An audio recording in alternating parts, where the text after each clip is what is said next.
libro de Mateo. Después de predicar, pues tenemos el acto de Santa Cena. Y por último, pues hay anuncios, ¿verdad? Que el hermano, algún diácono, qué sé yo, creo que van a dar ahí los anuncios.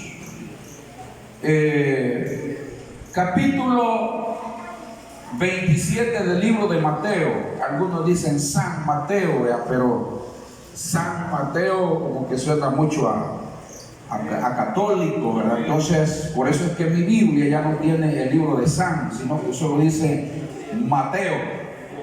Gloria al Señor. Mateo. Mateo 27:33. Lo vamos a leer hasta el 34.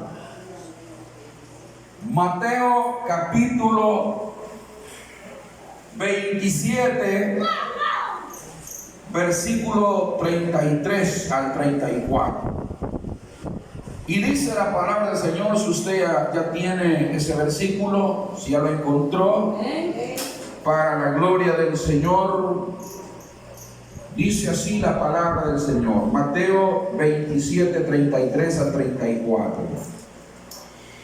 Y cuando llegaron a un lugar llamado Gólgota, que significa lugar de la calavera, le dieron a beber vinagre mezclado con hiel. Pero después de haberlo probado, no quiso beberlo. Amén. Gloria al Señor. Padre, te damos gracias, Señor, en esta hora. Bendecimos y exaltamos tu nombre, Señor. Te pedimos que el Espíritu Santo nos pueda ministrar en esta mañana. Que no sea puramente mi voz humana, Señor, sino tu presencia en mi vida, Dios mío. Que la gracia del Espíritu Santo esté cayendo, Señor, a través de la palabra, pueda llegar a los corazones de cada hermano, Señor, esta palabra, Señor, pueda llegar, Señor, a cada uno de los corazones de los hermanos y podamos ser edificados con esta palabra, Dios mío. Gracias te damos, oh Dios. Gracias te damos, Padre, en el nombre de Jesús. A ti sea la gloria y la honra por los siglos de los siglos. Amén y amén. Gloria al Señor. Puede sentarse, hermano. En esta mañana tan linda que el Señor nos da, porque está un poquito caliente, ¿verdad? Está un poquito así, hermano. Vamos a hablar acerca de la victoria del Señor en el Gólgota. La victoria de nuestro Señor Jesucristo en el Gólgota. Ese es el tema que vamos a tratar, hermanos, de desarrollar en unos minutos. La victoria de nuestro Señor Jesucristo en el Gólgota. Bueno, la palabra Gólgota, quizás no vamos a definir qué significa el Gólgota, porque ahí dice que significa, ahí mismo dice, ¿cómo significa? Lugar de la calavera. Así es, lugar de la calavera. Y usted sabe que el símbolo de la calavera es muerte, ¿verdad? Muerte. Alguien lo dijo por acá también. Lo que me llama la atención, hermanos, ahí es que ¿por qué Jesús, oiga esto que voy a decir, por qué Jesús tuvo que morir crucificado en ese lugar? ¿Por qué Jesús? Y yo quiero señalar algunas cosas. Fíjense que a ese lugar llamado el Gólgota o lugar de la calavera, que significa muerte, ¿verdad? Llevaban aquellos hombres que eran asesinos en serie, para que tengan una idea. Hombres asesinos. Era una de las condicionantes o de la ley romana para que una persona, un hombre muriera en el Gólgota crucificado. Tenía que ser un hombre asesino. Primer característica. Pero también para que un hombre muriera allí, no solamente tenía que ser asesino, sino también un rebelde al imperio romano, alguien que se rebelaba contra el imperio romano. Es decir, alguien que se la llevaba de guerrillero, ¿verdad? Y decía, hermanos, a conquistar a otros para una rebelión. Este era candidato a morir crucificado en el Gólgota.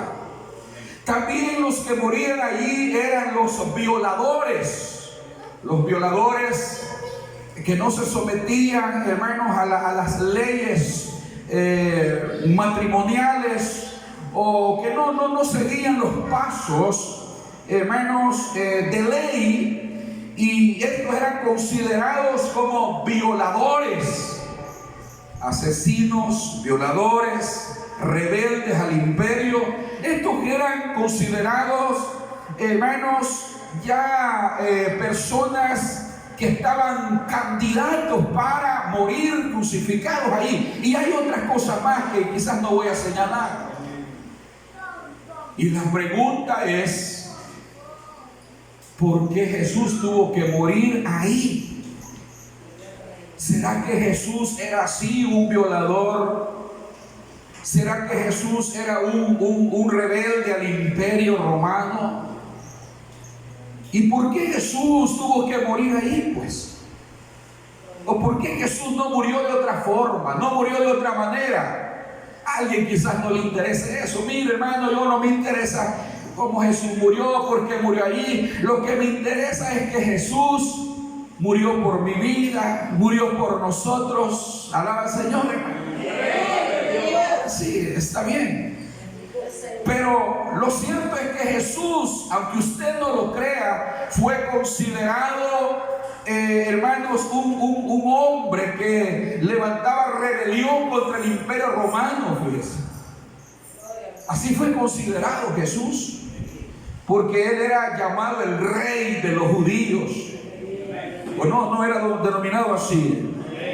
Era llamado el rey de los judíos. ¡Ay, el rey de los judíos! El rey. Y hermanos, al llamarle rey de los judíos, significaba que dentro del mismo judaísmo se estaba levantando otro rey, cuando el imperio romano estaba gobernando, hermanos, a los judíos. ¿Y cómo es eso? Bueno, esa es una causa, vean. Y lo cierto, hermano, es que Jesús murió en ese lugar, en ese Gólgota, como todo un malhechor, como toda una mala persona. Pero quizás no tanto quiero hablar acerca de ese lugar que ya mencioné y hablamos mucho, sino quiero hablar acerca de la victoria que Jesús tuvo en ese lugar llamado lugar de la calavera. La victoria de Jesús. Amén. Aunque unos lo vieron como, hermanos, como algo vil, que Jesús estuviera muriendo allí porque fue considerado como un ladrón, como un malhechor, como un rebelde. Pero la verdad es que ahí Jesucristo cumplió varios propósitos en ese lugar. Alaba al Señor por eso. Bendito sea el nombre del Señor. Bendito sea el Señor. Aleluya. Y por eso quiero que consideremos en esta mañana, por lo menos ahí, unas 4 cosas que quiero hablar acerca de la victoria de Jesús en ese lugar. Y lo primero es que quiero señalar allí, es que Jesús triunfó en ese lugar sobre el mismo diablo y los demonios. Alaba al Señor por eso. El mismo diablo y los demonios. Por eso es que la carta, hermanos, la segunda carta, la carta a los Colosenses, capítulo 2, versículo 15, dice así, dice la palabra: y despojando a los principados y a las potestades, dice que los exhibió públicamente, triunfando sobre ellos en la cruz. Aleluya. Y despojando a los principados y a las potestades los exhibió, dice la palabra, públicamente, triunfando sobre ellos en la cruz. ¿Qué es lo que vemos ahí, hermanos, cuando Jesús está muriendo? Y aún después de la muerte, 3 días después que Él resucita. Pero ¿qué estamos viendo ahí en la cruz? Número 1, yo quiero que hermanos veamos ahí lo que dice ese versículo. Dice que despojó a los principados y potestades. ¿Y qué es despojar? Quitarles todo, ¿verdad? Quitarles todo, despojar. Le voy a poner un ejemplo para que nos entendamos mejor. Es como que, bueno, alguien posea un territorio, un terreno, ¿verdad? Una casa que no es de él, pero que se ha adueñado de ese lugar. Se ha adueñado, allí vive, allí, ha vivido por años, pero no es de él ese territorio. No es de él esa casa, sino que está ahí poseyéndola y ya se hace dueño. Pero por la ley esta persona no es dueño. Pero de repente llega el propio dueño a ese lugar, a esa casa, hermano, y ve que está poseída por personas que no son dueños. No sé si me estoy dando a entender.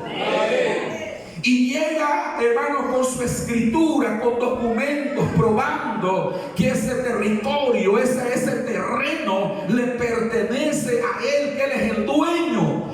Entonces, hermano, y llega con autoridad. ¿Qué hacen estas personas? Mire, patitas, para que te quiero. Sacan todo de su hogar, de su terreno, y se van. ¿Para dónde?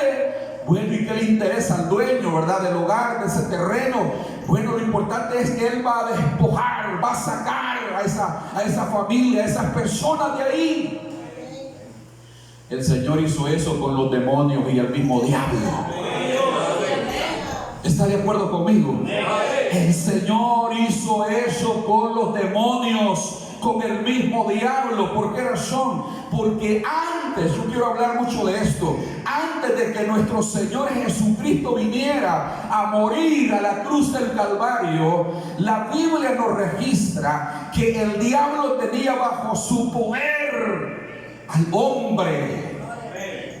Mire, gente poseída por demonios. Si no lee el libro de Marcos, gente enferma, hermanos, gente que está ahí sin esperanza de salvación. La gente moría sin esperanza de salvarse.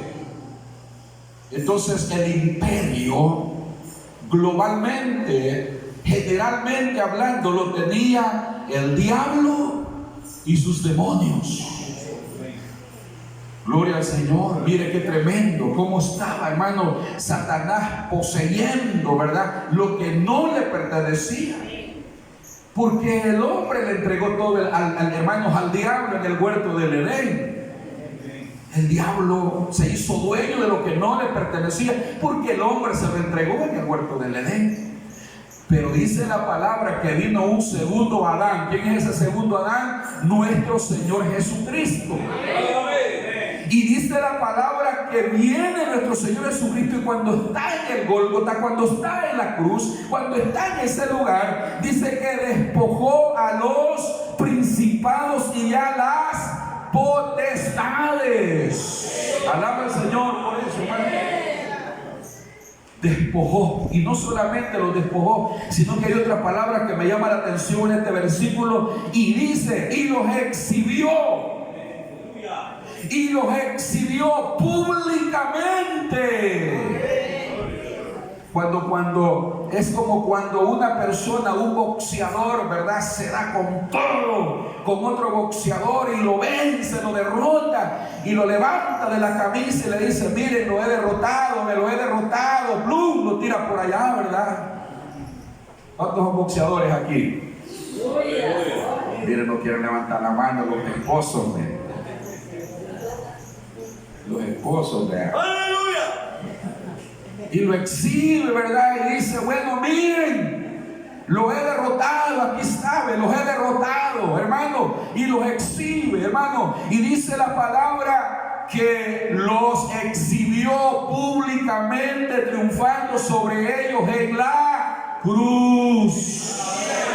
Es por eso que el Señor hermanos, nos ha dado victoria a nosotros, la iglesia. Es por eso que nosotros tenemos autoridad. Es por eso que usted tiene autoridad de Jesús. Cuando usted dice en el nombre de Jesús, este demonio se va. En el nombre de Jesús, esta enfermedad sale. Y usted cree y usa la autoridad. Yo quiero decirle, hermano, que hay victoria en el nombre de nuestro Señor Jesucristo. Amén, hermano. Gloria a Dios. Eso es lo que hizo el Señor en la cruz. Despojó a los principados, a las potestades que habla Efesios capítulo 6. Hermano, dice que los exhibió públicamente, los avergonzó a todos. Y entonces, ¿cuál es el miedo que tenemos? Ay, que me va a salir un demonio, ¿verdad? Ay, que me va a salir ahí una ciguanada. Ay, que me va a salir. Hermano, si usted anda poder. Amén. Usted anda autoridad de Dios. Le digo una vez a una hermana, vamos a ir a orar por un brujo que está ahí, pidiendo oración, que esté enfermo. Vamos a ir a orar. Ay, no, porque ese hombre es brujo, a ver qué me va a hacer. A ver, hermano. Pues y que no lleve el poder usted, pues. Si la palabra dice que el Señor los exhibió públicamente a todos los demonios, hermano, y nos ha dado poder a nosotros, la iglesia. Nosotros tenemos poder de Dios. Que no lo ejerza es otra cosa, hermano, pero usted tiene poder. Que no ejerza el poder, allá usted si no ejerce el poder que tiene. Pero el Señor nos ha dado poder. El Señor nos ha dado autoridad. Porque Él ya venció a los principados y a las potestades. Dice que los exhibió públicamente. Gloria al Señor, triunfando sobre ellos en la cruz. Pero también hay otra victoria que el Señor, hermano, hizo cuando estaba en el Gólgota, cuando estaba en la cruz. Número 2, dice que esa victoria consiste sobre el pecado del hombre. Sobre el pecado. El Señor triunfó sobre el pecado, sobre la maldición que tenía el hombre. La respuesta es sí.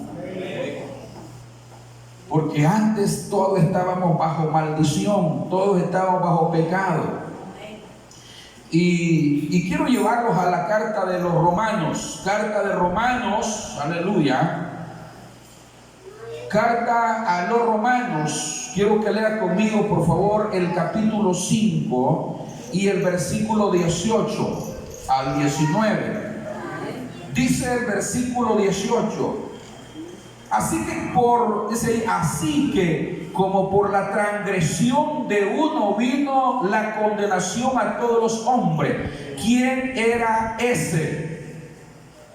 ¿Quién transgredió la ley de Dios, los mandamientos de Dios? ¿Quién lo transgredió? ¿Quién los violó? Adán. ¿Cuándo los transgredió? ¿Cuándo violó los mandamientos de Dios? Bueno, el Señor le dijo: de todo fruto del huerto puedes comer, todo lo que está aquí tú puedes comer, manzanas, uvas, bueno, todo lo que hay aquí tú puedes comer, pero el día que comieres de este árbol, le voy a poner un ejemplo de este árbol, el día que comieres de este fruto, le dijo: morirás, vas a morir. ¿Y qué hizo Adán? Obedecerle a Dios y nunca comer. ¿Qué hizo? Dice que le desobedeció. Y cuando él toma, o sea, la mujer y él toma del fruto, se lo come, dice la palabra del Señor que murió. No físicamente, quiero aclarar eso, ¿vean? Porque físicamente siguió vivo, pero espiritualmente murió. Ahí se produce dos cosas, dos muertes. La muerte física, porque la muerte física no existía. No existía la muerte física. Dios creó al hombre para que fuese eterno. Pero cuando él desobedeció a Dios, entonces se produjo la muerte física. Desde ahí ya los hombres mueren. Y también se produjo la muerte espiritual, o quizás en orden, ¿verdad? La muerte espiritual y la muerte física, si queremos ordenarlo. Porque la muerte espiritual, ellos se vieron desnudos, y antes no se veían desnudos. Se veían, hermano, bueno, no les daba vergüenza, no les daba pena andar desnudos. Se veían vestidos. Pero cuando ellos pecan, cuando ellos les fallan a Dios, lo primero es que les da vergüenza, les da pena, se ven desnudos, mueren espiritualmente. Y desde ahí se produce la muerte. Gloria al Señor. De ahí se produce la muerte y el pecado, ¿verdad? Porque ellos fallaron a Dios. Y el pecado es como un virus. Se transmite de generación a generación, de generación a generación. El pecado se va transmitiendo, hermano, de generación a generación, de padre a hijo. Desde aquellas épocas o desde aquel tiempo, el pecado está en nosotros. Se produjo el pecado. Y por eso es que dice aquí el versículo 18 que hemos leído, dice: así que como por la transgresión, es decir, por la desobediencia de uno, hablando de Adán, dice, vino la condenación a todos los hombres. Estábamos condenados al pecado, a la muerte, al infierno. Bueno, pero luego dice aquí, mire, de la misma manera, por la justicia de uno. ¿De quién habla? De Jesús. La justicia de Jesús. Dice la palabra del Señor: vino a todos los hombres la justificación de vida. O sea que así como en Adán se produjo la muerte, el pecado, ¿verdad? Se produjo el pecado, así por la obediencia de Jesús se produce la vida. Y todos los que estamos en Cristo Jesús tenemos vida en Cristo.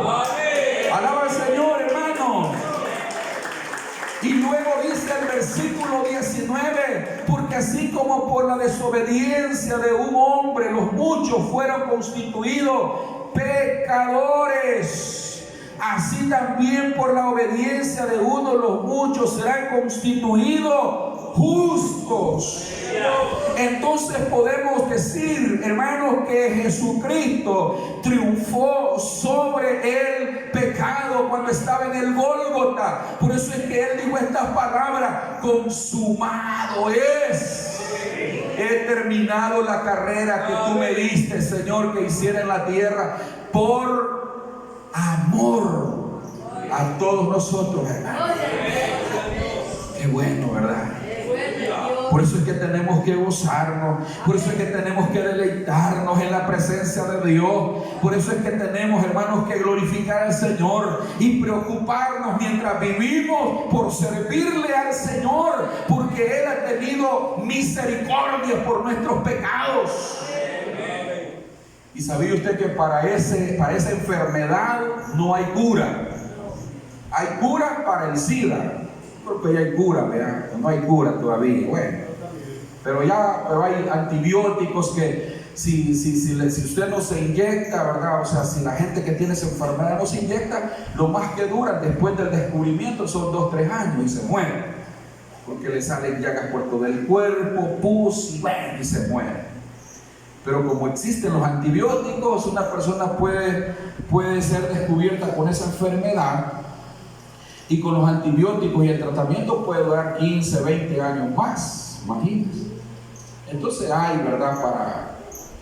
¿Y para qué? Para el coronavirus. Creo que se sacó la inyección, que yo nunca me la puse, ¿verdad? Nunca me la puse, no porque tuviera prejuicios, sino que no quise ponerme. Yo dije, no me pongo eso, a ver qué cosa. Pues nada, me puse eso.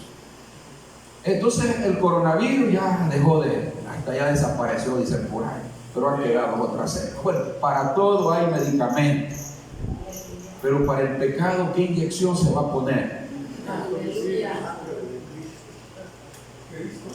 ¿Qué inyección se va a poner para el pecado? ¿Qué inyección? Dice la Biblia, aunque te laves con lejía, aunque te laves con lejía, aunque te amontones jabón, tu pecado permanecerá. ¿Qué nos está diciendo el autor sagrado? Que no hay cura, no hay medicina para el pecado. Pero en Cristo Jesús hay un remedio. ¿Cómo se llama el remedio? La sangre de Jesús. La sangre de Jesús. La sangre de Jesús. La sangre de Jesús nos limpia de todo pecado. La sangre del Señor. Hay mucha gente que se quita la vida, hermano.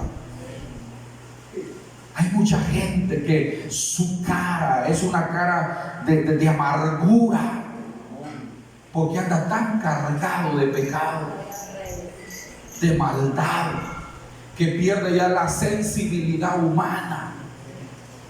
Ya no se considera un humano, sino como un monstruo, alguien que ya no tiene emociones, ya no tiene sentimiento. Esa persona se ha vuelto insensible por el pecado. El pecado ha llenado su alma, su corazón, y se quitan la vida. Mucha gente se quita la vida.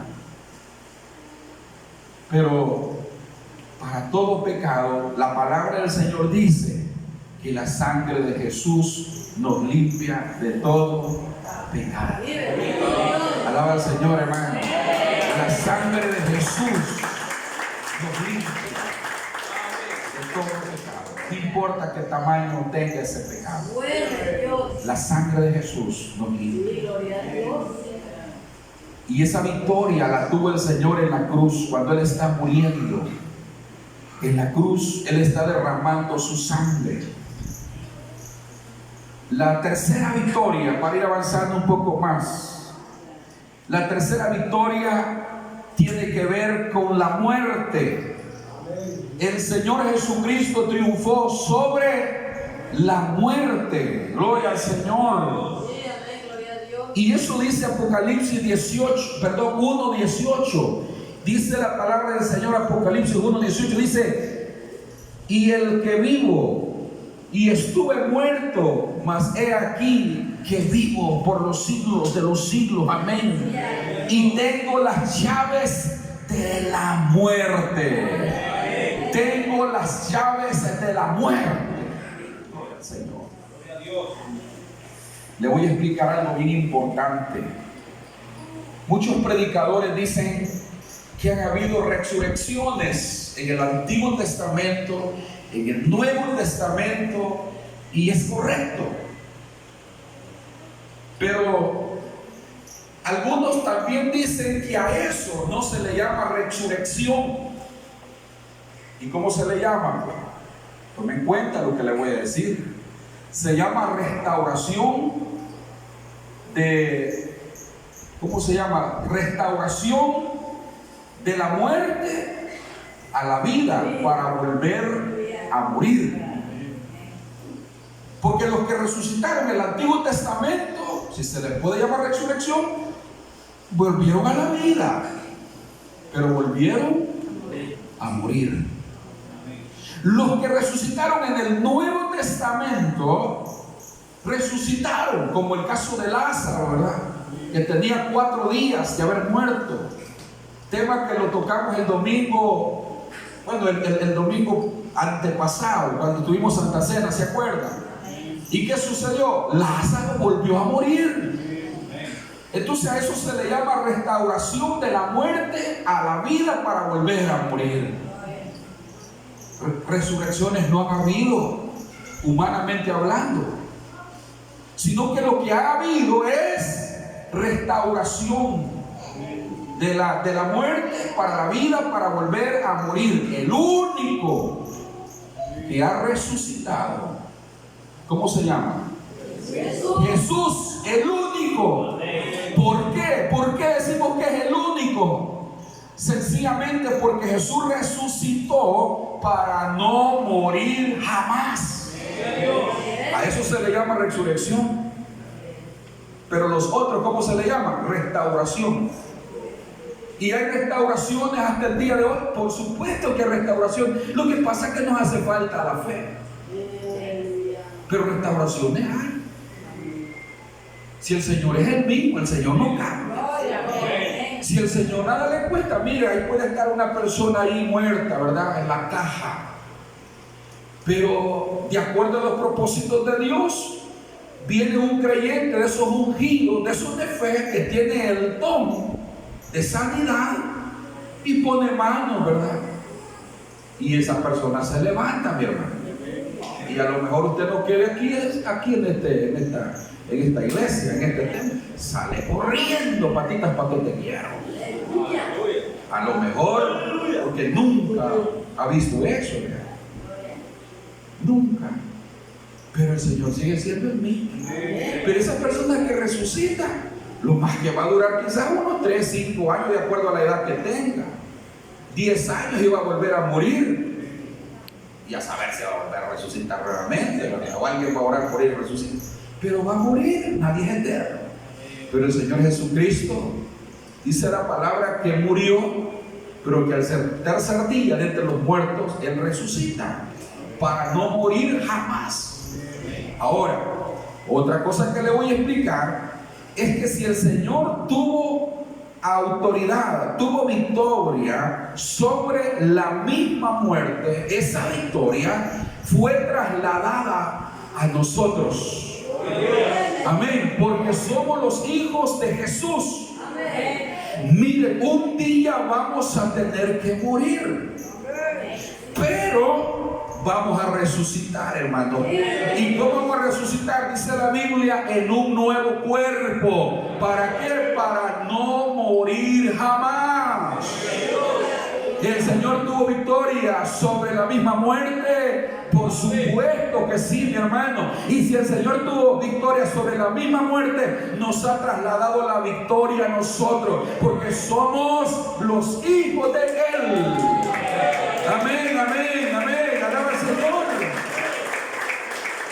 Para un creyente, hijo de Dios, el morir es ganancia. Es ganancia, mi hermano. Ya no sufre en esta tierra, ya no se preocupa, ya no se enferma, porque está en la presencia de Dios, esperando la resurrección de entre los muertos para no volver a morir jamás. Eso es lo que tiene que ver con la resurrección. La resurrección es que nunca vamos a volver a morir. Y allá, hermanos, en el cielo no se conoce ya las personas como somos aquí. ¿Por qué razón? Porque aquí ya estamos mayores, ¿verdad? Allá en el cielo no hay viejitos ni viejitas, hermano. Gloria al Señor. Si no lean la palabra, no, allá todos jóvenes. Porque ¿por qué es la vejez? ¿Por qué se da la vejez? ¿Por qué envejece el hombre? Por el virus del pecado. Porque el pecado decíamos que es un virus. Un virus que se transmite, se propaga. Y el hombre va envejeciendo. Porque cuando el hombre pecó, va envejeciendo, hasta que muere. Cumplimiento de la palabra. Por eso es que como allá arriba no existe el pecado, allá arriba no hay pecado, entonces vamos a ser jóvenes. Si usted lo cree, diga gloria a Dios. Si no lo cree, pues, pero la palabra sí me lo enseña, hermano. Qué bueno es el Señor. Allá no nos vamos a conocer cuando tengamos el nuevo cuerpo, cuando resucitemos de entre los muertos. Si es que esta generación ya no estemos, cuando la trompeta suene. Y si la trompeta suena, gloria al Señor, porque lo vemos con el Señor y no vamos a ver muerte. Pero supóngase que el Señor nos llame a su presencia y nos llame así, ¿verdad? Cojos, ¿verdad? Porque, bueno, ya ando cojeando porque me duele la rodilla ya. Hermanos, y andamos cojos. Allá no va a andar andar cojeando ya. Porque esos dolores producidos por el mismo pecado. Gloria a Dios. El que le falta un pie, ¿verdad?, es producido por el mismo pecado. A lo mejor se lo cortó un enemigo, qué sé yo, cómo se lo cortó, pero allá no va a andar como un pie. Allá va a tener un cuerpo nuevo. Amén, un cuerpo nuevo, joven, hermano, para alabar por la eternidad al que vive por los siglos de los siglos. Aleluya. La victoria de Jesús sobre la misma muerte. Vamos a morir. ¿Quién dice que no? Todos vamos a morir. Y aquí a unos 60, 70 años esta generación ya no van a estar. Ya no vamos a estar. Ya no, si el Señor nos suena la trompeta, aquí ya no va a haber nadie de nosotros. Van a estar los hijos de nosotros. Sí, hermano, aquí porque hoy que voy a Oriente, yo estuve pastoreando en la iglesia El Jordán hace unos 15 años, no, 18 años. Yo a los ancianos que conocía, unos 2 que 3 veo. Pero ahí son nuevas generaciones. Y yo le pregunto a los hermanos, a esos mayores, y el hermano Julán, que de hoy murió, y la hermana Sutana, ya, sí, ya días murió, y el hermano, ya se fueron con el Señor. Y veo, hermanos, solo gente joven, gente que yo no conozco ya, hace 18 años. Imagínate aquí a 70 años. Ya no vamos a estar. Van a haber gente nueva, a no ser que el Señor suene la trompeta. Pero ¿cuál es nuestra esperanza? Que Jesucristo venció a la misma muerte, resucitó de entre los muertos y nos dio la victoria. Amén. Nos dio la victoria en el Señor. Lo último, para terminar, y esto lo vamos a hacer así breve, pero también nuestro Señor Jesucristo tuvo victoria sobre el Hades. ¿Qué es el Hades? El mismo infierno. Así, sin tanta vuelta, hermano. El Hades es el infierno, con la diferencia que el Hades es la palabra griega y el infierno es la palabra latina que se utiliza para el lugar de tormento. Hades, infierno es lo mismo. El Señor venció al mismo infierno. Mire lo que dice el mismo versículo, por eso que lo quedamos en la coma, ¿verdad? Dice, las llaves, dice ahí, donde nos quedamos, gloria al Señor, Apocalipsis 18, y dice, y el que vivo y estuve muerto, mas he aquí que vivo por los siglos de los siglos, amén. Y dice, y tengo las llaves de la muerte y del Hades. ¿Qué significaba el Hades? Decíamos, infierno, lugar de tormento. Tengo las llaves del Hades, tengo las llaves del infierno. ¿Qué quiere decir eso, hermano? Que antes de que nuestro Señor Jesucristo muriera y resucitara de entre los muertos, toda la gente se condenaba. La mayoría, es decir, toda la gente se condenaba. Porque en quien tenemos salvación es en Cristo. Y se dice, bueno, en la enseñanza judía, se dice que todos los muertos iban a un lugar conocido como el Seol. El Seol es el lugar de las almas desencarnadas, es decir, de todos los que morían. Pero había una diferencia. Según Lucas capítulo 16, versículo 23, dice que ese Seol, ese lugar donde iban todas las almas, estaba dividido. Estaba dividido. A un lugar iban, era una cima que lo dividía, o sea, era como un hoyo que lo dividía. Y las almas, unas que eran, hermanos, buenas, iban a un lugar conocido como paraíso, seno de Abraham. Y ahí los judíos se dan el que, hermanos, se destacan, ¿verdad? Por ser ellos los judíos que conocían la ley de Dios, que a ellos se les apareció Dios, y que, bueno, usted conoce cómo son los judíos, y se ha visto, ha leído acerca de ellos. Y la mayoría de ellos que morían, que eran buenas personas, iban al paraíso o seno de Abraham. Y el seno de Abraham estaba dividido, por supuesto. El Seol estaba dividido, el seno de Abraham y el infierno, lugar de tormento. Lucas capítulo 16, usted va a encontrar esa historia. Y dice la palabra del Señor que los salvos que llegaban al seno de Abraham veían a los que estaban allá sufriendo, atormentándose en las llamas.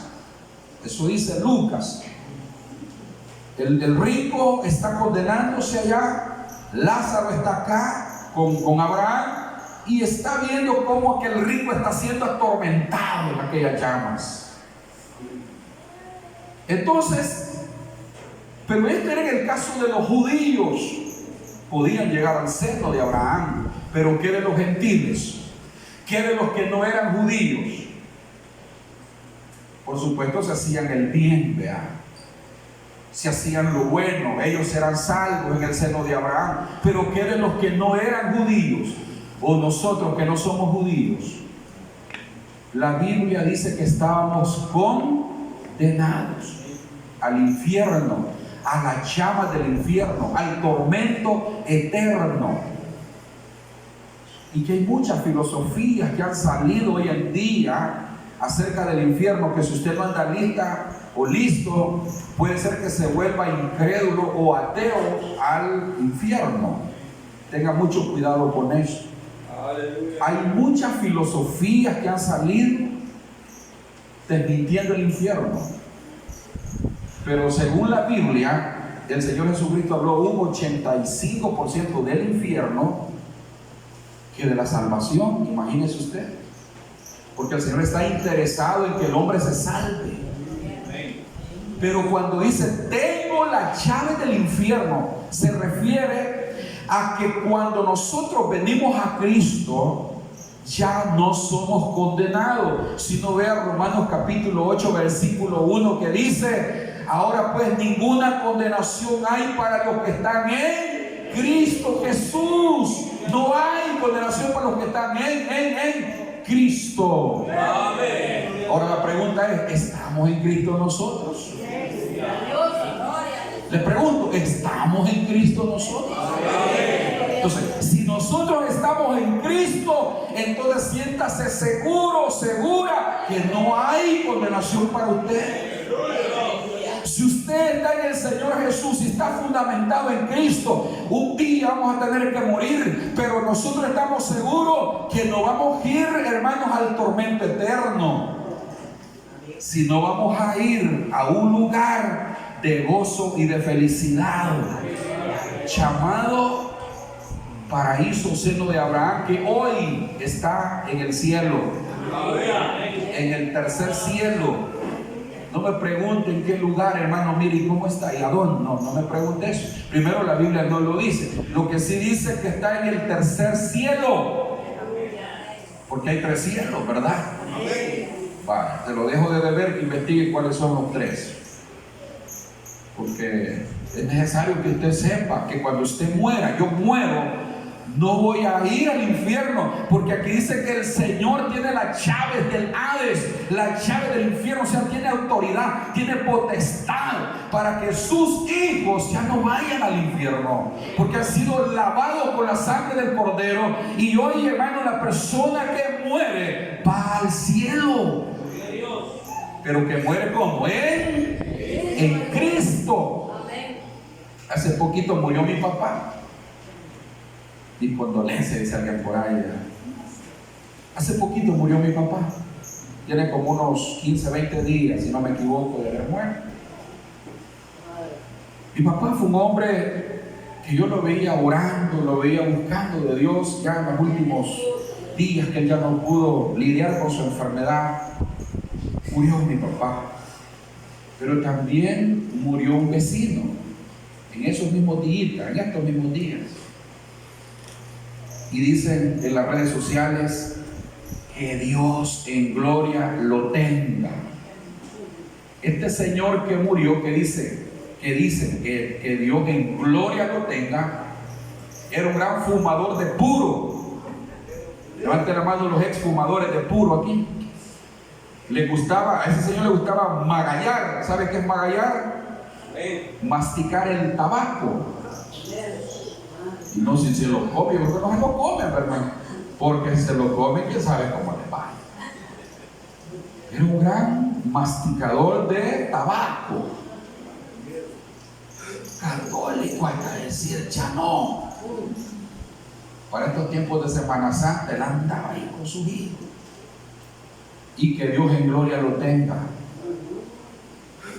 Lamentablemente, hermano, es duro decir esto, pero este señor, Dios no lo tiene en su gloria. ¿Por qué? Porque no tenía a Cristo en su corazón. Pudo haber tenido a María, pero María no salva. Pudo haber tenido otros ídolos, pero los otros ídolos no salvan. Quien salva es Jesucristo. Quien salva es Jesucristo. Amén. Porque Él tiene las llaves del infierno. Tiene autoridad sobre el infierno. Así que mantengámonos firmes en el Señor. Amén. Amén, mis hermanos. Mantengámonos firmes. Sigamos adelante. Que el Señor es fiel. La victoria de nuestro Señor en el Gólgota. Amén. ¿En qué tuvo victoria el Señor en el Gólgota? Vamos a ver si estaban aquí en el mensaje. ¿En qué tuvo victoria el Señor en el Gólgota? Sobre los demonios, mismo diablo y los demonios. ¿Sobre qué más tuvo victoria el Señor? ¿Sobre qué decíamos? En orden. ¿Sobre qué? Sobre el pecado. Usted peca, tiene un abogado. ¿Cómo se llama ese abogado? María. ¿Cómo se llama? Cristo. Basta, ya estaba yo torciendo la palabra. Número 3. ¿En qué más tuvo victoria el Señor? En la muerte. ¿Y en qué más? En el infierno, ¿verdad? En el Hades. Tenemos victoria en el Señor. Nos ponemos de pie, damos gracias por la palabra en esta mañana. Padre, gracias, Señor.